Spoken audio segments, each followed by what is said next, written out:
une femme, son mari, est décédé. Et elle a laissé 2 fils adolescents. Elle a travaillé comme infirmière dans un hôpital et a élevé ses 2 fils, les éduquant jusqu'à ce que l'aîné obtienne son diplôme universitaire. Le plus jeune était en 3e année à l'université. Pendant ce parcours, elle a dû hypothéquer sa maison pour subvenir à leurs besoins. Mais elle n'en a parlé à personne jusqu'à ce que son fils aîné, pieux et respectueux, décide de partir travailler à l'étranger. Il l'a rassuré en lui disant qu'il récupérerait la maison bientôt. Et effectivement, 2 ans plus tard, la maison a été rendue. La mère a mis la maison à son nom et l'a informé sans que son frère, qui venait de finir ses études, le sache. Il a décidé d'épouser.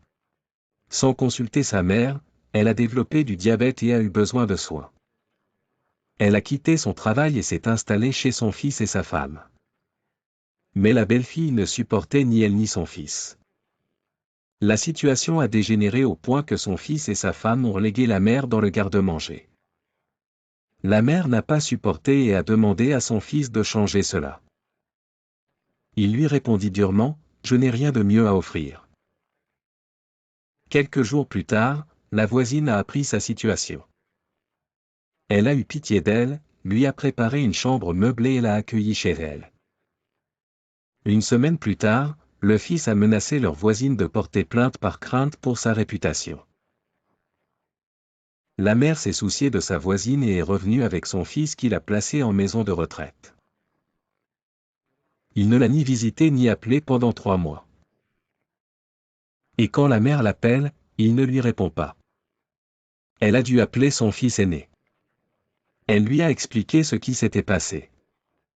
Il lui a dit, « Je reviendrai dans 3 mois, et je vais envoyer de l'argent à un ami pour acheter un appartement où tu pourras déménager. »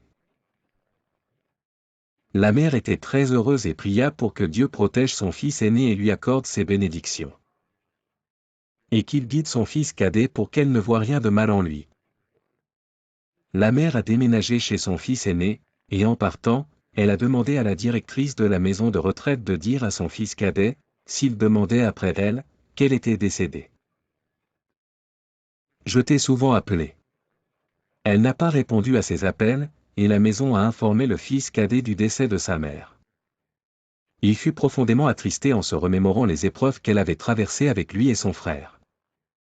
Elle se privait de nourriture et tombait malade pour eux, sans jamais se plaindre. Il a compris que les difficultés et la pauvreté qu'il vivait avec sa femme étaient dues au départ de sa mère. Triste, le fils aîné est revenu à la maison. Il est allé voir son frère et lui a demandé de quitter la maison avec sa femme. Parce que cette maison est devenue sa propriété sur papier, et qu'il ne mérite pas d'y vivre une minute. Le plus jeune a pleuré et s'est excusé auprès de son frère. Il lui a dit qu'il allait divorcer de sa femme, qui était la principale cause de ce qui est arrivé à sa mère. Cependant, il a changé d'avis en découvrant qu'elle était enceinte. Après avoir pleuré, elle a reconnu son erreur envers sa mère. Elle a juré que si sa mère revenait à la vie, elle la servirait avec tout son cœur. Après que le fils aîné a appris le changement chez son frère et son repentir. Il regrette ses actes, s'engage à prier, à veiller et à lire le Coran. Et il priait constamment pour sa mère avec sa femme.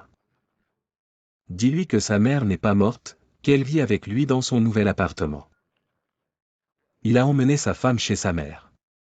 Quand il l'a vue, il s'est précipité, a embrassé ses pieds, l'a portée et a sauté de joie. La mère était très heureuse de le voir, elle lui a pardonné ainsi qu'à sa femme qui a embrassé sa tête et s'est excusée.